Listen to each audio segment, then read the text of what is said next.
सच है भगत सिंह, मैंने आपका वीडियो भी सुना था, लेकिन क्या करूं, मुझे हर चीज़ मजबूरन करनी पड़ती है।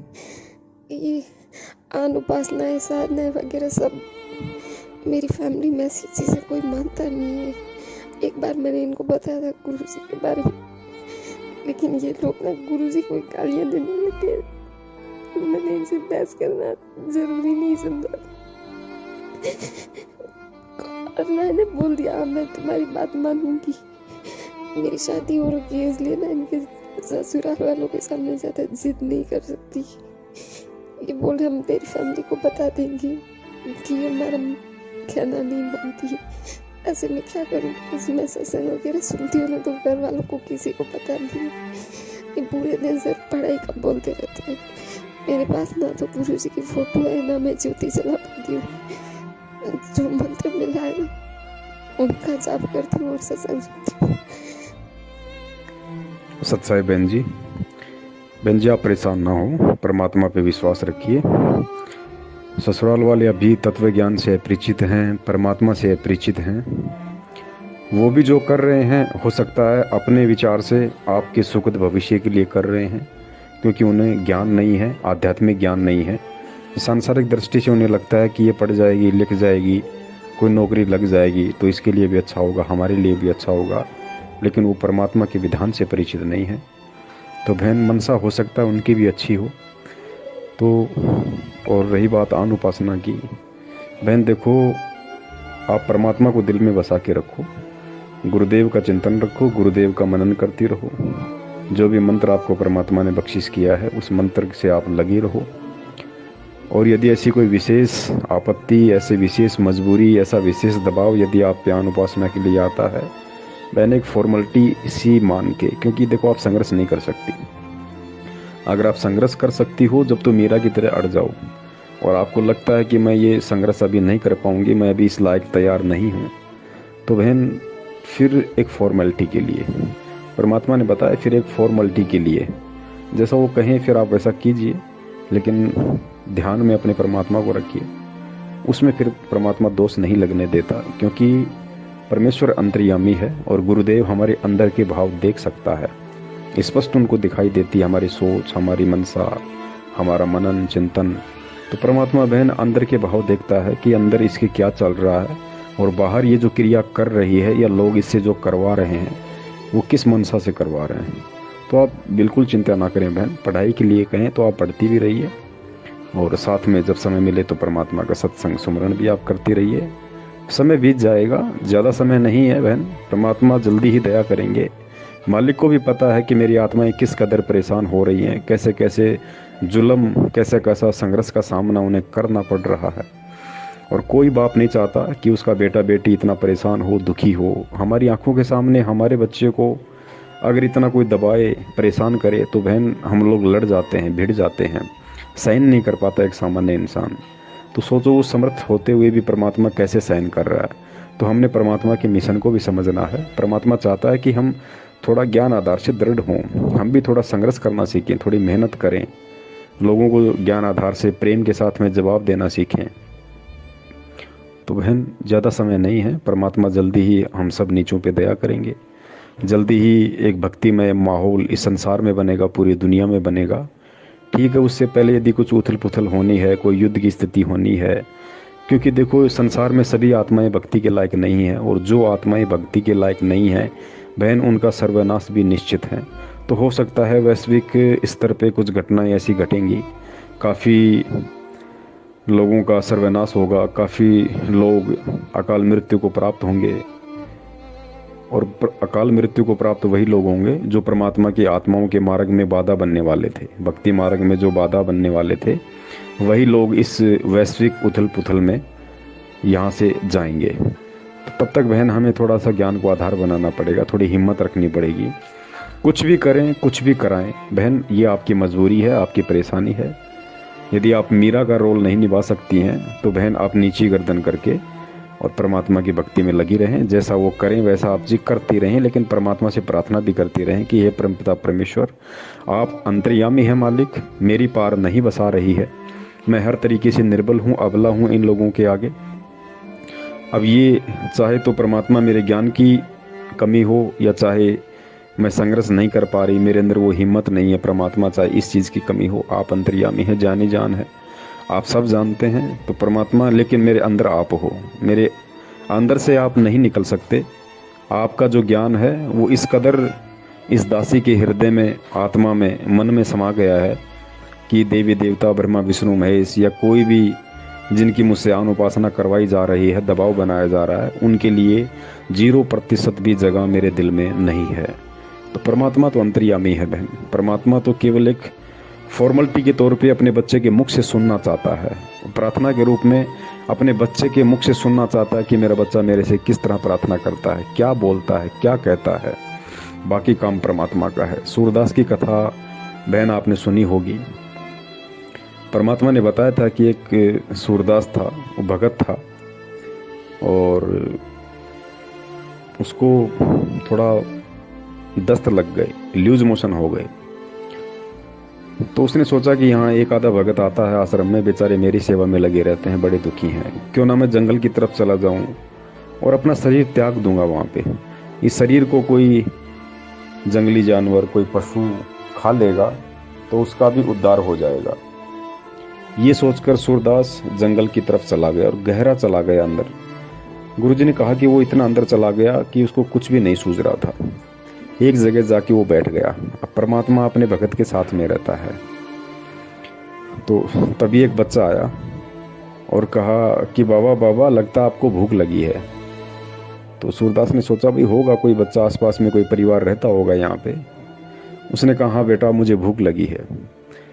तो इतने में बच्चा थाली से, खिचड़ी थी उस थाली में, और उस बाबा को पकड़ाते हुआ कि लो बाबा, मेरी माँ ने आपके लिए खिचड़ी भेजी है, आपको देख के कि भाई एक बाबा बैठा है, आप एक खिचड़ी खा लो बाबा। तो सूरदास ने परमात्मा का शुक्रिया अदा किया कि हे परमपिता परमेश्वर, हे मालिक, आप इतने दयालु। परमात्मा, जंगल में भी आपने अपने दास की सेवा कर डाली, अपने दास का इतना ध्यान रखा आपने। सूरदास ने खिचड़ी खाई। खिचड़ी खाते ही गुरुदेव ने कहा कि सूरदास की लूज मोशन बंद हो गई, उसकी जो भी बीमारी थी एक तरीके से समाप्त हो गई। सूरदास बच्चे को आवाज़ देने लगा कि बेटा थाली ले जा, बेटा थाली ले जा। कहीं से कोई आवाज़ सूरदास की नहीं सुन रहा था। इतने में गुरुजी ने बताया कि उधर से कुछ गडरिए थे जो भेड़ बकरियां चराते हैं, तो उनकी कोई भेड़ बकरी वगैरह खो गई थी। उसको ढूंढते ढूंढते वो लोग उधर से आ रहे थे। तो उन्होंने सूरदास की आवाज़ सुनी तो सूरदास के पास गए। सूरदास कह रहा था कि ले जा बेटा, थाली ले जा बेटा, मैंने खिचड़ी खा ली बेटा, थाली ले जा। गडरी आए और कहा कि बाबा किसको आवाज़ दे रहे हो?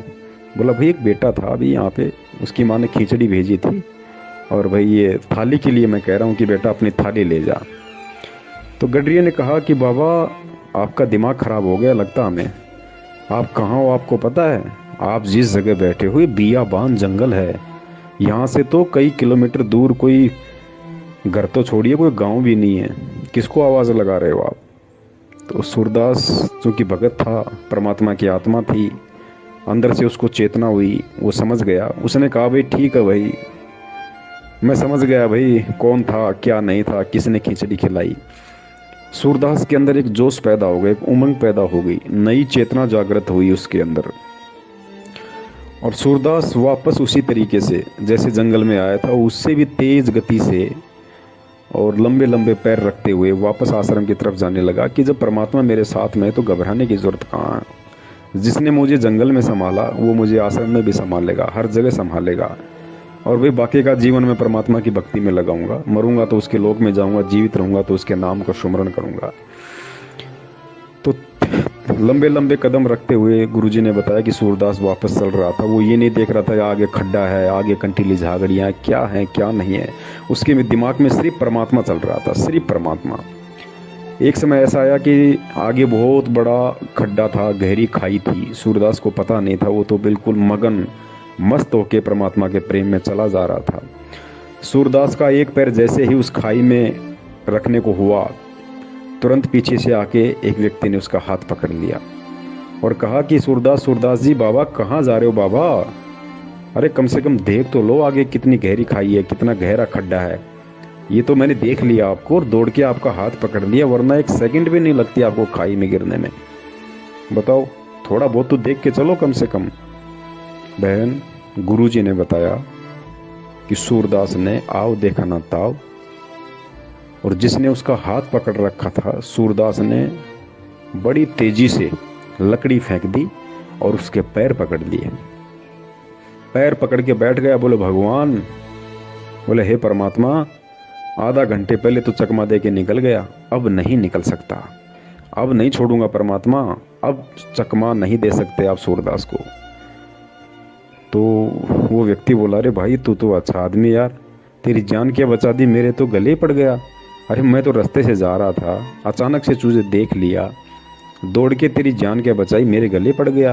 कौन भगवान, कैसा भगवान, भाई छोड़ मुझे, जाना है मुझे।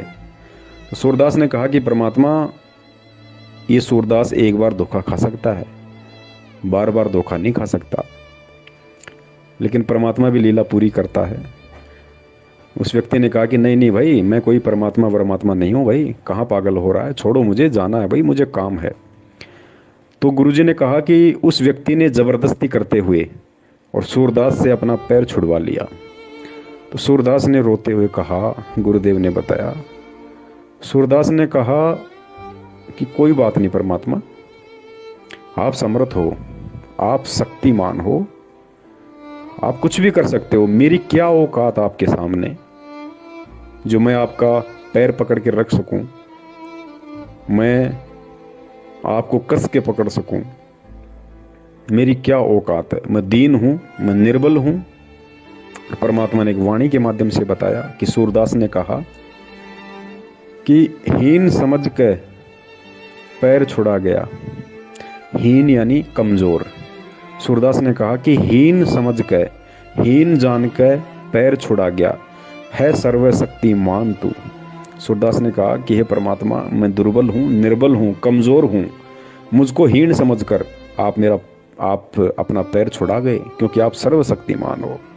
तो सूरदास ने कहा कि हीन समझ के, कमजोर समझ के पैर छुड़ा गया, है सर्वशक्तिमान तू, पर सूरदास के दिल से निकल जा, जब मानो किसा बलवान तू।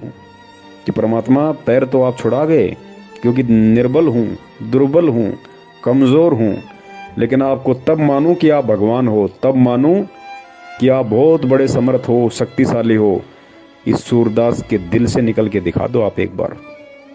तो बहन, परिवार वाले चाहे अनुपासना के लिए दबाव डालें, चाहे किसी भी चीज़ के लिए प्रेशराइज करें, बहन आपने अपने दिल में उस परमात्मा को, दास जो बार बार परमात्मा शब्द यूज करता है, बहन वो परमात्मा शब्द केवल सतगुरु के लिए है, गुरुदेव संत रामपाल जी महाराज जी के लिए है। तो बहन, ये चाहे कितनी आपसे अनुपासना करवा लें दबाव बना के, मजबूरी में, लेकिन जिस तरह आपने अपने सतगुरु को, अपने परमात्मा को अपने दिल में बैठा रखा है उस सूरदास की तरह, उसको कोई नहीं निकाल सकता बहन। वो देवी देवता, ब्रह्मा विष्णु महेश, माता गणेश उस परमात्मा की जगह पे आके नहीं बैठ सकते, उस परमात्मा की जगह 7 जन्म में भी नहीं ले सकते, क्योंकि ज्ञान ही ऐसा है। ये ज्ञान भगत को इस कदर पागल बना देता है, भगत को इस कदर प्रेरित करके और अपना बना लेता है बहन, उसके बाद किसी और के लिए जगह ही नहीं बचती है। तो आपकी मजबूरी है, तो बहन आप परमात्मा से प्रार्थना करती रहिए कि हे परमात्मा, आपकी दासी की हालत तो सूरदास की तरह है, इस दासी के दिल में, इस दासी के मन मस्तिष्क में परमात्मा आपके अलावा दूसरा कोई नहीं समा सकता है इष्ट रूप में। हे गुरुदेव, बाकी मैं सांसारिक दृष्टि से कमज़ोर हूँ, हीन हूँ, दुर्बल हूँ, आप अंतर्यामी हो, मेरी हर स्थिति से वाकिफ़ हो। तो परमेश्वर अब आपके हाथ में है मालिक, बाकी मैं आपकी भक्ति पे लगी हुई हूँ, जितनी मेरे से बन पाती है। मेरे श्रद्धा भाव में किसी प्रकार की कोई कमी नहीं है। बाकी परमेश्वर आप जानी जान है, क्या मेरे साथ हो रहा है, क्या नहीं हो रहा है। तो बहन, ऐसी स्थिति में परमात्मा उस आत्मा को दोषी नहीं मानता है, नहीं समझता है, क्योंकि सच्चाई का पता लगने के बाद एक आम प्राणी भी सामने वाले को क्षमा कर देता है, और मालिक तो जानी जान, वो तो अंतर्यामी। तो सतगुरु बहन, मजबूरी में या दबाव देकर आपसे करवाई गई किसी भी क्रिया में कैसे दोष देख सकता है? परमात्मा कैसे आपसे नाराज हो सकता है? और एक समय ऐसा आएगा परमात्मा वो दया कर देगा, वो परिवार वाले आंखों से आंसू निकाला करेंगे कि बेटी धन्य है तेरी भक्ति को और धन्य है बेटी तेरे गुरुदेव को, जो ऐसी विपरीत परिस्थितियों में हमसे छुप छुपा कर भी तो अपने भगवान को याद किया करती थी, उसकी भक्ति किया करती थी। लेकिन बहन तब तक हमने हिम्मत नहीं हारनी है, तब तक हमने हिम्मत बना के रखनी है, तब तक हम परमात्मा की भक्ति पे चलते रहें, चाहे दुख में चाहे सुख में। अंत में परमात्मा संभाल ही लेगा, अपनी आत्मा को टूटने नहीं देगा, झुकने नहीं देगा। बस ये हिम्मत बना के रखना बहन, ये अंतिम दाव है इस कलयुग का। ये दाव यदि आज हम चूक गए बहन, पता नहीं कब ये मौका लगेगा, कब इस समय, क्योंकि ये बड़ा विचित्र खेल है बहन, बड़ा विचित्र संयोग आज आप और हमारा बना है बहन। अगर मानव शरीर मिल गया तो पता नहीं कौन से युग में मिलेगा, परमात्मा मिल गए तो पता नहीं कौन से युग में मिलेंगे, क्योंकि मोक्ष तो इसी समय होना है। अगर हमारा मानव जन्म भी हो गया और ये परमात्मा नहीं मिला, ये समय नहीं मिला बहन जी, बहुत असंख्य कल्प युगों के बाद गुरुजी ने बताया कि ऐसा विचित्र संयोग बैठता है, ऐसा विचित्र संयोग। कलयुग की ये बिचली पीढ़ी, कलयुग की बिचली पीढ़ी में 1997 के आसपास हमारा जन्म, और 1997 में परमात्मा द्वारा उपदेश, उसके बाद हम परमात्मा की शरण में आए, परमात्मा ने हमें ज्ञान समझाया। इतनी संगत होने के बाद भी कितने लोग उनको समझ पाए, कितने लोग ज्ञान को आधार बना के चल रहे हैं बहन। ये सारा का सारा सहयोग बहुत अनंत युगों के बाद बनता है। तो बहन ये तो स्वाति सीप जैसा मेल है, मौका हम चूक ना जाएं बहन, किसी भी तरीके से। लंगड़े लूले गए, बहरे अंधे काणे, यानी किसी भी तरह से हम इस भक्ति पे लगे रहें। कोई कुछ भी करवाए मजबूरी समझ के या दबाव में अगर हम कर लेते हैं बहन, उसका दोष परमात्मा नहीं देखता, क्योंकि परमात्मा ये देखता है कि ये किस भाव से अनुपासना कर रही है, किस भाव से ये देवी देवताओं को सिजदा कर रही है। परमात्मा अंदर के भाव देखता बहन, बाहर की क्रिया नहीं देखता। साधु भूखा भाव का, धन का भूखा नाही, जो कोई धन का भूखा साधु बिनाई। तो बहन हमने इस तरीके से इस भक्ति मार्ग पे यदि हम संघर्ष नहीं कर सकते तो हमने इस तरीके से अपने परमात्मा को सूरदास जी की तरह अपने दिलो दिमाग में बैठा के और हमने भगत जी उसके पीछे लगे रहना है। परमात्मा का चिंतन मनन हमने करते रहना है। फिर चाहे ब्रह्मा विष्णु महेश हमारे सिर पे आके क्यों ना बैठ जाए बहन जी, आधा बाल भी नहीं उखाड़ सकते, आधा बाल भी। जब इतनी दृढ़ता, इतना समर्पण भाव, इतना समर्पण भाव अपने सतगुरु के प्रति शिष्य का हो जाता है। सत साहिब जय हो बंदी छोड़ के।